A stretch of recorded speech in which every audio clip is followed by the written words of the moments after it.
TRS లో చేరతామన్న టీకాంగ్ ఎంపీల్లో ఒకరు వెనక్కి తగ్గారు. సీటుపై క్లారిటీ రాకపోవడంతో ఎంపీ రాజయ్య టీఆర్ఎస్ లో చేరాలన్న ఆలోచనను విరమించుకున్నారు. రాజయ్య కార్యాచరణపై మరిన్ని వివరాలు మా ప్రతినిధి చంద్రశేఖర్ అందిస్తారు. చంద్రశేఖర్, చెప్పండి, ఎంపీ రాజయ్య వెనక్కి తగ్గడానికి కారణాలేంటి? ఇవాళతో టీకాంగ్ ఎంపీల డెడ్ లైన్ ముగుస్తుంది. మరి ఈ నేపథ్యంలో మంత్రి జానారెడ్డితో కేకే భేటీని మనం ఏ విధంగా అర్థం చేసుకోవచ్చు? అందుగా కాంగ్రెస్ ఎంపీలు టీఆర్ఎస్ లోకి వెళ్తారన్న ప్రచారం మొదటి నుంచి జరుగుతా ఉంది. దానికి తగ్గట్టుగా ముఖ్యంగా వివేక్, మందా జగన్నాథం, రాజయ్య కాంగ్రెస్ పార్టీని వీడి టీఆర్ఎస్ లో చేరడానికి రంగం సిద్ధం చేసుకుంటారంటే వార్తలు కూడా వచ్చినాయి. అయితే రాజకీయ అనూహ్యంగా తన నిర్ణయాన్ని ఉపసంహరించుకున్నారు. కాంగ్రెస్ కొనసాగాలని నిర్ణయించుకున్నారు. ఈ ఉదయం నుంచి కూడా ఆయన ముఖ్యమంత్రితో టచ్ లో ఉన్నారు. ముఖ్యమంత్రికి సంబంధించిన సన్నిహితులతో కూడా ఆయన మాట్లాడుతూ ఉన్నారు. టీఆర్ఎస్ లోకి వెళ్లడం వల్ల ఎటువంటి ప్రయోజనం ఉండదని, ఎంపీగా ఉండి ప్రభుత్వ ఉద్యోగిగా ఉన్న అతను తీసుకొచ్చి ఎంపీ సీట్ ఇచ్చి కాంగ్రెస్ పార్టీ గౌరవం ఇచ్చింది. ఆ గౌరవాన్ని నేర్చుకోవాలంటే కాంగ్రెస్ పార్టీనే కొనసాగాలంటూ సీఎం సన్నిహితులు కానీ ఇతర నాయకులు కానీ చెప్పిన మాటలకు తలజ్జన రాజయ్య కాంగ్రెస్ పార్టీలోనే కొనసాగాలని నిర్ణయించుకున్నారు.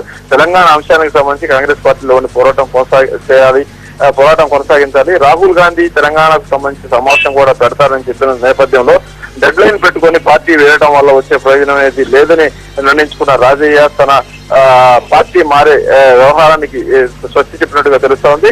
ఈ ఉదయం ఇక్కడ నుంచి వరంగల్ బయలుదేరిన రాజయ్య అంతకు ముందే ముఖ్యమంత్రికి కూడా ఈ విషయాన్ని ఫోన్ లో చెప్పినట్టుగా తెలుస్తోంది. దీంతో తెలంగాణ కాంగ్రెస్ ఎంపీలు ముగ్గురు టీఆర్ఎస్ లోకి వెళ్తారు అన్న వార్తల నేపథ్యంలో ఒకరు వెనక్కి వెళ్తారు. ఇక మిగతా ఇద్దరు రాజయ్య, మందా జగన్నాథం పార్టీ వేయడానికి రంగం సిద్ధమైంది. మరి కొద్దిసేపట్లో టీఆర్ఎస్ అధినేత కేసీఆర్ ఎంపీ వివేక్ ఇంటికి వెళ్లబోతున్నారు. ఆయన్ని టీఆర్ఎస్ లోకి సాధారణంగా ఆహ్వానించబోతున్నారు.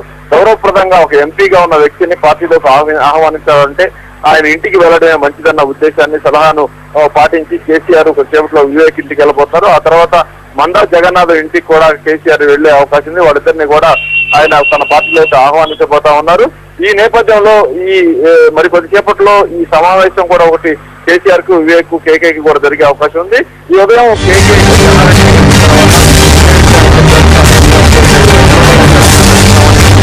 హైకమాండ్ మాట తప్పిన నేపథ్యంలో మనం కొనసాగలేము, మేము పార్టీ విడుతున్నట్టు జానారెడ్డికి చెప్పిన సందర్భంలో జానారెడ్డి వారిని వారించే ప్రయత్నం చేసినప్పటికీ అంతా అయిపోయింది, ఇక ఆగే ప్రసక్తే లేదని కేకే చెప్పి వెళ్ళినట్టుగా తెలుస్తోంది. అబ్బిక ఓకే చంద్రశేఖర్, అంటే ఇప్పుడు రాజయ్య, మందా విషయంలో వాళ్ళ విషయంలో ఏమైనా క్లారిటీ ఇచ్చారు అని మనం భావించవచ్చు. అంతేకాకుండా ఇప్పుడు రాజయ్య వెనక్కి తగ్గారు కదా, మరి ఈ నేపథ్యంలో ఆయన ఏమైనా బుజ్జగించే అవకాశాలు ఏమైనా కనిపిస్తున్నాయా?